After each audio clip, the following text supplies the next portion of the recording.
Hello dear. आज हम करेंगे अपने कैश बुक में कॉन्ट्रा एंट्री वाला कॉन्सेप्ट। बहुत ही इजी कॉन्सेप्ट है, आप लोग बहुत ध्यान से समझेंगे। हम बैक टू बैक दो क्वेश्चन आप लोगों के साथ डिस्कस करूंगा मैं, और आप लोग बहुत ध्यान से समझेंगे। Very very important topic regarding the cash book. ये आप लोगों के एग्जाम में जरूर जरूर आता है बच्चों। कॉन्ट्रा एंट्री क्या मतलब है इसका, कॉन्ट्रा एंट्री क्या इंपैक्ट करती है, हम इसे कैश बुक में, डबल कॉलम कैश बुक में कैसे प्रेजेंट करते हैं, ये सब आप लोगों को आज समझना। ठीक है, तो मैं क्वेश्चन स्टार्ट करता हूं, और जब ये क्वेश्चन में कॉन्ट्रा एंट्री आएगी तब मैं इसके बारे में आप लोगों को प्रॉपरली डीपली समझाऊं। ठीक है, चलो तो हम जरा एक क्वेश्चन पे करते हैं इसको। ये क्वेश्चन है हमारा, इसमें कॉन्ट्रा एंट्री है। कॉन्ट्रा एंट्री कितने टाइप की हो सकती है ये सब मैं बताऊंगा आप लोगों को, बट पहले हम क्वेश्चन को स्टार्ट करते हैं। डबल कॉलम कैश बुक आपको आता है, हमने पिछले लेक्चर में यही सीखा है। ठीक है, चलो तो क्वेश्चन को पहले रीड कर लेते हैं। क्या कह रहा है? कह रहा है prepare double column cash book from the following transaction. 2026 को कॉमन ले लेते हैं बच्चों, और अप्रैल मंथ को कॉमन ले लेते हैं। अब डेट बढ़ाते रहेंगे हम लोग। 2026 को कॉमन ले लेते हैं और अप्रैल मंथ को कॉमन ले लेते हैं। चलो, हमारे पास फर्स्ट को बच्चों कैश का बैलेंस और बैंक का बैलेंस गिवन है। तो टू बैलेंस बी डी, हमारे पास कैश का बैलेंस कितना है 30,000 और बैंक का बैलेंस है बच्चों 50,000। मुझे नहीं लगता आपको कोई डाउट होगा, क्योंकि अगर आपने वर्कशीट के क्वेश्चन किए और पिछला लेक्चर लिया है तो आपको कोई डाउट नहीं आने वाला। ठीक है, चलिए नेक्स्ट है। क्या कह रहा है बच्चों? Purchase goods for ₹10,000। जब हम गुड्स खरीदेंगे तो पैसा जाएगा। बाय परचेज, अब आपको बताना है कैश से या बैंक से। भाई हमने 10,000 के गुड्स परचेज किए, आप बताइए पैसा आएगा या जाएगा? ठीक है, तो ये हमारा जाएगा और कैश से जाएगा। आपको ट्रांजैक्शन आइडेंटिफाई करनी है, अब आती है। वेरी गुड बच्चों। नेक्स्ट है रेंट पेड बाय बैंक। हमने रेंट पे किया है तो पैसा जाएगा बाय रेंट। अच्छा, हमने बैंक से पे किया है 5,000 रुपीज बच्चों, तो 5,000। चलिए नेक्स्ट बढ़ते हैं आगे। कह रहा है ₹10,000 डिपॉजिट इनटू बैंक। बहुत बढ़िया बच्चों, ध्यान से समझना आप लोग। ₹10,000 डिपॉजिटेड इनटू बैंक। अब ध्यान से समझना, ये है कॉन्ट्रा एंट्री।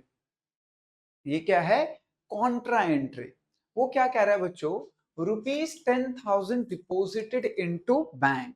अब इसे सरल भाषा से समझेंगे। अब मैं कॉन्ट्रा के बारे में आप लोगों को समझाऊंगा। अब आप लोग ध्यान से कॉन्ट्रा के बारे में समझें। ये कॉन्ट्रा एंट्री क्या होती है भाई? कॉन्ट्रा एंट्री अब हमारे क्वेश्चन में भी आ गई, तो हमें तो सॉल्व करना ही है। पर ये कॉन्ट्रा कितने टाइप की हो सकती है? ये दो टाइप की हो सकती है बच्चों। कॉन्ट्रा कितने टाइप की होती है? दो टाइप की। ठीक है, अभी मैं लैंग्वेज भी लिखवाऊंगा आप लोगों को। टू टाइप्स की ही हो सकती है। पहला, मैंने अपना जो कैश है डिपॉजिट कराया बैंक में, और या मैंने पैसा बैंक से विड्रॉ कर लिया। ठीक है, ध्यान से समझना। मेरे पास कैश रखा हुआ था, और ये कैश मैंने कहां ले जाके जमा कर दिया? बैंक में डिपॉजिट कर दिया। बैंक में डिपॉजिट। ठीक है, या जो मेरा बैंक में पैसा था मैंने वो विड्रॉ करके कैश में कन्वर्ट कर लिया, तो ये भी कॉन्ट्रा एंट्री है। यहां पे मैंने विड्रॉ किया है, निकाला है पैसा। क्या करा है? विड्रॉ। तो बैंक से अगर मैं विड्रॉ कर लूं तो बैंक का बैलेंस कम हो जाएगा। अगर मैं बैंक से पैसा निकालूंगा, विड्रॉ मतलब होता है निकालना, तो बैंक का बैलेंस तो कम होगा, बट कैश का बैलेंस तो बढ़ जाएगा ना। और ऐसे ही बच्चों, जब मैं कैश बैंक में डिपॉजिट करूंगा, कैश का बैलेंस कम हो जाएगा पर बैंक का बैलेंस बढ़ जाएगा, है ना। अब कॉन्ट्रा का मतलब क्या होता है, इसे सरल भाषा में आप लोग समझोगे तो मैं समझाता हूं आपको। लो, बहुत ध्यान से समझना। मान लीजिए बच्चों, मेरे राइट पॉकेट में 10,000 रुपीज है।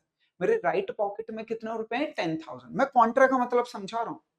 मेरे राइट पॉकेट में 10,000 रुपीज है, ठीक है, और मेरे पास टोटल पैसे भी यही है।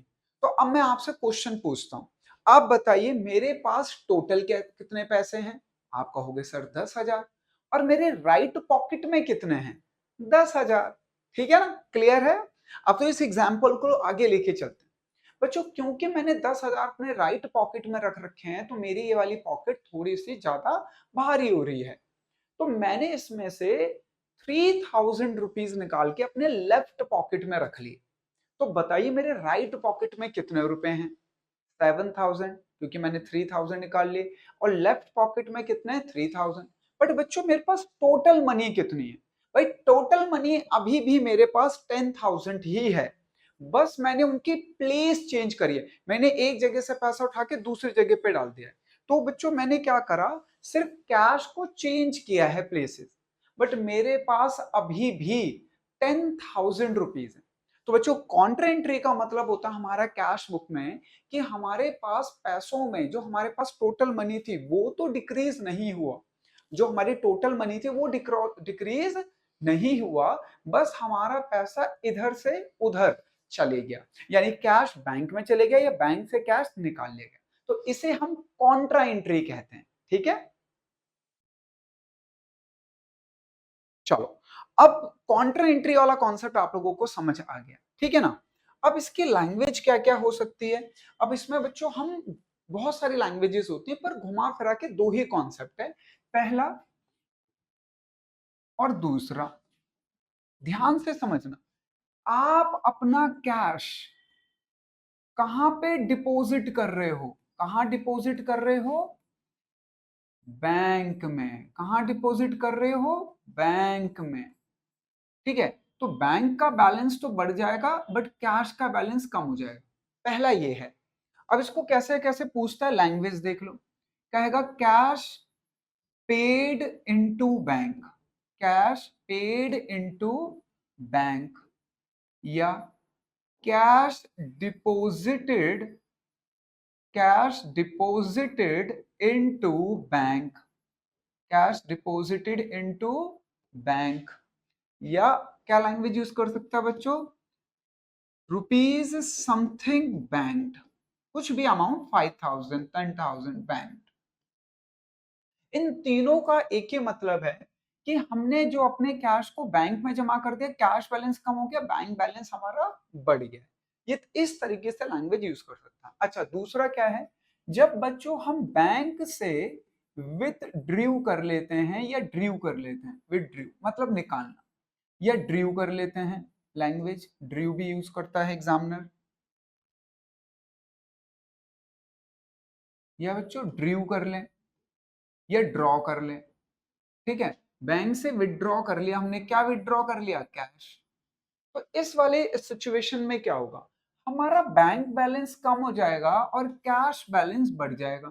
अब इसको भी लैंग्वेज में पूछता है अलग अलग तरीके से, जैसे कहेगा कि rupees something drew from bank या withdrew from bank, from bank, ये एक हो गई लैंग्वेज।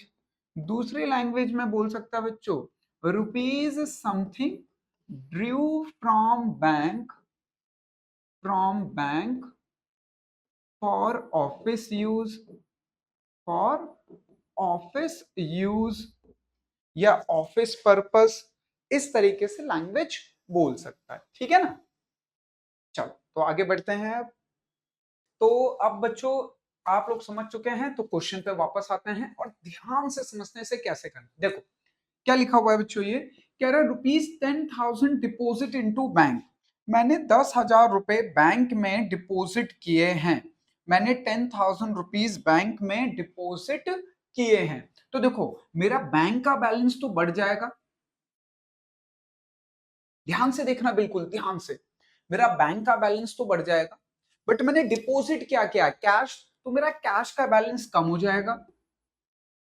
ठीक है, अब ध्यान से समझते हैं बच्चों, मैंने कहा कि ₹10,000 डिपॉजिट टू बैंक, तो मेरा बैंक का बैलेंस तो बढ़ गया, पर मैंने डिपॉजिट क्या किया? कैश, तो मेरा कैश का बैलेंस कम होगा। तो देखो क्या हम पेमेंट साइड ही है, अगर कैश का बैलेंस या बैंक का बैलेंस कम हो रहा है तो इधर से, और ये हमारी रिसीट साइड है, अगर कैश का बैलेंस बैंक का बैलेंस बढ़ रहा है तो इधर से। तो मेरा बैंक का बैलेंस तो बढ़ गया बट मेरा कैश का बैलेंस कम हो गया। क्लियर है? अब एलएफ वाले कॉलम में हम सी लिखते हैं, क्योंकि ऐसी एंट्री को क्या कहा जाता है बच्चों? Contra entry. तो हम एलएफ वाले कॉलम में सी लिखते हैं, क्योंकि ऐसी एंट्री को क्या कहा जाता है? कॉन्ट्रा। अच्छा कितनी तारीख को हुई थी? ये 4 को, ये लीजिए। अब सोर्स लिखना है तो इधर 2 लगा के, इधर बाय लगा के। अब ध्यान से देखना सोर्स कैसे लिखते हैं। ये कैश कॉलम में अमाउंट लिखा है तो सोर्स लिख दो बैंक, ये बैंक कॉलम में अमाउंट लिखा है तो सोर्स लिख दो बच्चों कैश। ठीक है ना, तो सोर्स लिखना आप लोगों को समझ आया होगा। ध्यान से समझना, जिस कॉलम में अमाउंट लिखा है उसका अपोजिट हमें कॉलम का नाम लिखना होता है कॉन्ट्रा एंट्री में। ठीक है ना, और एलएफ वाले कॉलम का आज यूज आ गया बच्चों, मैंने पिछली क्लास में बताया था ना कि आज के क्लास में बताऊंगा। तो एलएफ वाले कॉलम में हम सी लिख देंगे, that is C for contra entry, ये कॉन्ट्रा एंट्री को रिप्रेजेंट करता है। ठीक है, चलो तो अगली एंट्री में बढ़ते हैं बच्चों। देखो, कह रहा है सोल्ड गुड्स फॉर रुपीज 12,000। अब हमने गुड्स सोल्ड किए हैं 12,000 का, तो पैसा आएगा हमारा, ये लीजिए 5 को। टू सेल्स कैश से या बैंक से? कैश से, तो कैश में बढ़ा दो 12,000। चलिए next, rupees 7,000 withdrew from bank for office use. देखो आपने विड्रॉ किया है बैंक से, तो देखो बैंक में क्या होगा बच्चों, बैंक में बैलेंस कम हो जाएगा क्योंकि बैंक से पैसा निकाला है। ठीक है, किस लिए निकाला? ऑफिस के लिए। तो भाई कैश तो बढ़ जाएगा ना ऑफिस का, तो ऑफिस का कैश बढ़ जाएगा। ये सेकंड टाइप की कॉन्ट्रा एंट्री, टोटल दो ही टाइप की कॉन्ट्रा एंट्री है बच्चों, और इनकी अलग अलग लैंग्वेज है, ये मैंने आप लोगों को लिखवाया है। ठीक है ना, तो चलो इसे सॉल्व करते हैं। तो मैं इसे करूंगा डिफरेंट कलर से ताकि आपको समझ आए। ये क्या कह रहा है बच्चों, कैश विड्रू फ्रॉम बैंक। तो आपने बैंक से विड्रॉ किया है ना, बैंक से, तो बैंक में तो बैलेंस कम हो जाएगा, तो बैंक से बैलेंस कम कर देते हैं 7,000। और कैश मेरा इंक्रीज हो जाएगा, तो कैश रिसीव इंक्रीज इधर से होता है, डिक्रीज इधर से होता है, चाहे कैश हो चाहे बैंक हो, तो कैश इंक्रीज हो जाएगा। क्लियर? ऐसे एंट्री को क्या कहते हैं बच्चों? Contra entry. ऐसे एंट्री को क्या कहते हैं? Contra entry. अब देखो, ये बैलेंस कहां लिखा हुआ है? बैंक में लिखा है, तो हम इसको लिख देंगे 6 को बाय सोर्स का नाम, 6 को टू सोर्स का नाम। ठीक है, ये लीजिए। अब हमें सोर्स लिखना है। अब ध्यान से देखना, ये अमाउंट हमारा कैश में लिखा है तो सोर्स लिख देंगे बैंक, अपोजिट सोर्स चलता है। और ये पैसा हमारा बैंक में लिखा है तो सोर्स लिख देंगे कैश। क्लियर है ना, क्लैरिटी हो गई? तो बच्चों इस तरीके से हम कॉन्ट्रा एंट्री को करते हैं, और दोनों कॉन्ट्रा एंट्री को मैंने डिफरेंट कलर से किया था कि आपको और अच्छा समझ आए कि कैसे इंपैक्ट आया। ठीक है, चलो नेक्स्ट ट्रांजेक्शन के ऊपर बढ़ते हैं बच्चों। कह रहा है कमीशन पेड, तो हमने कमीशन पे किया है तो पैसा आएगा या जाएगा? जाएगा, सीधे सीधे। ये लीजिए बाय कमीशन। हाँ जी, कितना पे किया बच्चों? 5,000। ये लीजिए 5,000। क्लियर है? तो बच्चों मेरा कंप्लीट क्वेश्चन हो गया है। अब आप लोग ध्यान से इसको आंसर करना है हमें, बस जैसे हमने पिछली क्लास में किया था, तो आप बहुत ध्यान से समझना। कंप्लीट हो गया हमारा क्वेश्चन। अब आप लोगों को बच्चों कैश का रिसीट साइड का टोटल करना है पहले, और कैश का ही पेमेंट साइड का टोटल करना है। कैश का रिसीट साइड का और कैश का पेमेंट साइड का। ठीक है, तो चलो पहले कैश का रिसीट साइड का कर लेते हैं। 30 और 12 42 और 7 49। भैया कैश में तो हमारे 49,000 का रिसीट हुआ है, पेमेंट हुई है 10 और 10 और 5, तो हमारी पेमेंट हुई है बच्चों 25। ये लीजिए, बाय बैलेंस सीडी लिखूंगा बच्चों, by balance CD closing balance. अब मुझे आप बताइए एक सिंपल सी बात, कैश में आए ज्यादा है गया ज्यादा? इनफ्लो ज्यादा हुआ, आउटफ्लो? भाई इनफ्लो हुआ है, अगर इनफ्लो ज्यादा हुआ है आउटफ्लो कम हुआ है तो हमारे पास रिमेनिंग बैलेंस बचेगा। तो आपको बताना है वो रिमेनिंग बैलेंस कितना है। ये लो रिमेनिंग बैलेंस, 49 में से आप 25 को माइनस कर दो, आपका रिमेनिंग बैलेंस आ जाएगा 4,000। 4 में से 2 गया 2, ये लीजिए। तो 24 हमारा रिमेनिंग बैलेंस है। रिमेनिंग बैलेंस आप यहां लिख दीजिए 24। अब दोनों साइड को टोटल कर लीजिए, दोनों में कौन सा ज्यादा था? 49, तो दोनों तरफ 49 49। ये लो, इसमें तो कोई भी दिक्कत नहीं हो। तो हमारा कैश का तो हो गया। अब ऐसे ही बच्चों आपको बैंक का भी करना है। आइए बैंक का बच्चों रिसीट साइड का टोटल कर लेते हैं। ठीक है, बैंक का रिसीट साइड का टोटल कर लेते हैं और पेमेंट। तो देखो बैंक में आए कितने 50 और 10 60,000 तो आए हैं, रिसीट हुए हैं, और हमारे गए कितने हैं 5 और 7 12,000 हमारे पेमेंट है। तो देखो बच्चों बैंक में हमारे आए 60 है, गए 12 है, ठीक है ना। हमारा रिसीट यानी इनफ्लो, जो हमारा इनफ्लो हुआ है वो 60 का हुआ है और आउटफ्लो जो 12 का हुआ है। तो भाई हमारे पास इनफ्लो ज्यादा हुआ है, आउटफ्लो कम हुआ है, तो रिमेनिंग बैलेंस बचेगा। तो 60 में से 12 गए 48, ये लो। तो ये हमारा रिमेनिंग बैलेंस आ गया बाय बैलेंस CD 48। ये लीजिए, दोनों तरफ आप वो लिख दीजिए, जो ज्यादा आ रहा था 60 इधर भी आ रहा था और 60 इधर भी आ रहा था। ये लीजिए, तो मेरा आंसर टैली हो गया बच्चों। बच्चों बहुत ही सिंपल है कॉन्ट्रा, बस आपको एक बार अपना माइंड सेट करना है और एक बार आपको लैंग्वेज डील करनी है, ये लैंग्वेज याद रखनी और इम्पैक्ट ध्यान रखना उसका, बाकी तो कुछ है ही नहीं बच्चों। चलो इसे जल्दी से आप लोग एक बार पॉज करके लिख लो, फिर आगे बढ़ते हैं। चलो बहुत बढ़िया बच्चों। अब बच्चों हम एक और क्वेश्चन करते हैं ताकि हमारी क्लैरिटी बढ़ जाए। तो ये है क्वेश्चन आज का एक और, ठीक है। हाँ बच्चों ये हमारा कॉन्ट्रा का ही है, आप लोगों को ध्यान से समझना है ताकि आप वर्कशीट के क्वेश्चन अच्छे से कर पाओ, ठीक है। लो बच्चों कह रहा है prepare double column cash book from the following transaction.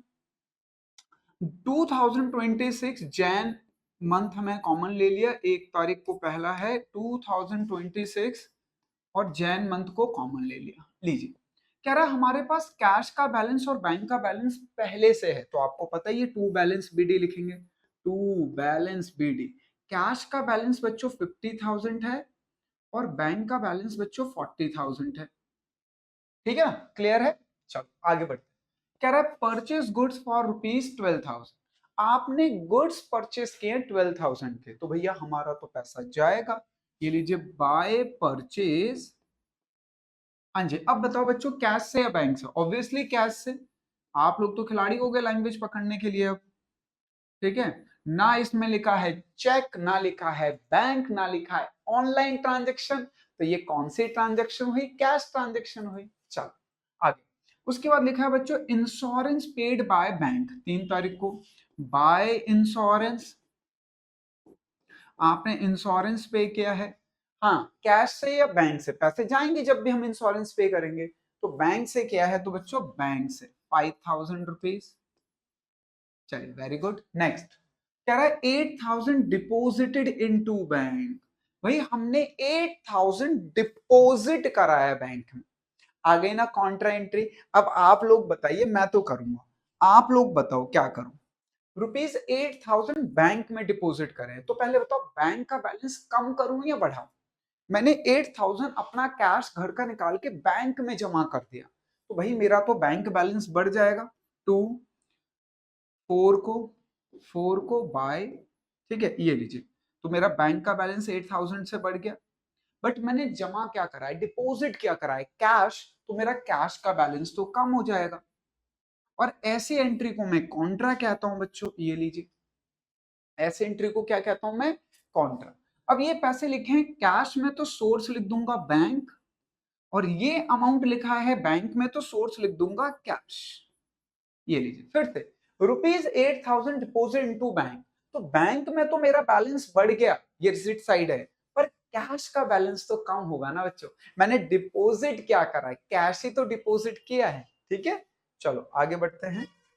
उसके बाद कह रहा है बच्चों सोल्ड गुड्स फॉर ₹10,000, तो 5 को 2 सेल्स, 10,000 के गुड्स आपने सेल किए, कैश में किए हैं, ये लो। नेक्स्ट है ₹4,000 डिपोजिट इनटू बैंक, लो भैया फिर से आ गई कॉन्ट्रा। कौन सी एंट्री आ गई बच्चों? कॉन्ट्रा। ये लीजिए, आपने 4,000 रुपीज कहां पे विड्रॉ किया है? बैंक से। आपने विड्रॉ किया है बैंक से फॉर ऑफिस यूज, आपने बैंक से पैसा निकाला है, तो भाई बैंक में तो बैलेंस कम हो जाएगा 4,000। अच्छा जो ये दिख रहा नहीं है, ये लो। तो बैंक से तो कम हो जाएगा हमारा अमाउंट, ठीक है। यहां लिखेंगे बाय, हमारी ये डेट है 6 की, ये भी 6, हमने बैंक से पैसा निकाला पर खर्च नहीं किया। अगर हम बैंक से पैसा निकालने खर्च निकाले तो मेरा कैश नहीं बढ़ जाएगा भाई? जैसे ही मैं एटीएम से पैसा निकालूंगा मेरे हाथ में कैश आ जाएगा ना बच्चों। तो ये लीजिए, ऐसी एंट्री को क्या कहते हैं बच्चों? Contra entry. ऐसी एंट्री को क्या कहते हैं? Contra entry. ये पैसे किस कॉलम में लिखे? कैश में, तो सोर्स लिख दो बच्चों बैंक, और ये पैसे हमारे लिखे बैंक में, तो सोर्स लिख दो कैश। ये लो, हमारी कॉन्ट्रा एंट्री भी हो गई। हाँ, मैंने डिफरेंट कलर में किया ताकि आपको बहुत अच्छे से समझ आए। बच्चों बहुत ध्यान से देखना, कॉन्ट्रा समझ आ गई, समझ लो 60% कैश बुक समझ आ गया है। ठीक है, नेक्स्ट, रेंट पेड। आपने रेंट पे किया है, जब हम रेंट पे करेंगे तो पैसा आएगा या जाएगा? ऑब्वियसली जाएगा। तो ये लीजिए 7 को बाय रेंट। हाँ जी, कितने रुपए पे किया बच्चों? 3000 कैश से किए। ये लीजिए, मेरा क्वेश्चन हो गया कंप्लीट। अब आ जाइए बच्चों रफ में, सबसे पहले कैश का रिसीट साइड का टोटल कर लो और कैश का ही पेमेंट साइड का। तो देखो 50 और 10, 60 और 8, 68 तो हमारे पास आए हैं, और 12 और 8 23 का हमारा आउटफ्लो हुआ है। तो भाई अगर हमारे पास इनफ्लो ज्यादा है, आउटफ्लो कम है, तो हमारे पास रिमेनिंग बैलेंस बचेगा ना। तो रिमेनिंग बैलेंस निकाल लेते हैं। 68 में से 23 माइनस कर दो बच्चों, 54,000। तो हमारे पास बच्चों जो बैलेंस बचा है वो 45। तो लिख देते हैं बाय बैलेंस सी डी। हमारे पास कैश का बचा 45,000 रुपीज। ये लीजिए, दोनों तरफ वो टोटल कर दीजिए, ज्यादा आ रहा था 68, इधर भी आ जाएगा बच्चों 68। ये लीजिए, कंप्लीट, हमारा कैश कंप्लीट हो गया। अब बच्चों हमें बैंक का पता लगाना है कि बैंक में हमारा क्या फ्लो रहा है। तो ऐसे ही आप लोग बैंक का रिसीट साइड का टोटल कर लो और पेमेंट बैंक का भी। तो देखो बैंक में हमारे पास कितने आए हैं? 48। तो हमारा इनफ्लो है बच्चों, और आउटफ्लो कितना है? 9000। ओनली 5 एंड 4 आउटफ्लो, और कुछ हुआ ही नहीं है। तो आउटफ्लो हुआ है 9, पेमेंट हुई है 9। तो पैसे आए ज्यादा है, गए कम है, तो हमारे पास रिमेनिंग बैलेंस बचेगा ना बच्चों। तो यहाँ पे बचा हमारा 39,000। ये रिमेनिंग बैलेंस आ गया। ले लीजिए, रिमेनिंग बैलेंस हम लिख देते हैं 39,000। और दोनों में से जो भी साइड ज्यादा आ रही है दोनों तरफ लिख दीजिए 48 एंड 48। ये लीजिए, तो ये भी कंप्लीट हो गया। ठीक है, तो आज हमारा कॉन्ट्रा कंप्लीट हो गया। आप इसे एक बार पॉज करके लिख लीजिए बच्चों। हाँ जी, तो बच्चों आप लोग इस पे प्रैक्टिस करना, क्लैरिटी थोड़ी सी बढ़ाना। नेक्स्ट क्लास में हम लोग अगला टॉपिक पढ़ेंगे, और प्लीज प्लीज आप लोग वर्कशीट जो मैंने दी है प्लीज करना, ठीक है ना। तो नेक्स्ट क्लास में आगे बढ़ेंगे। Thank you so much guys, जय हिंद सभी को।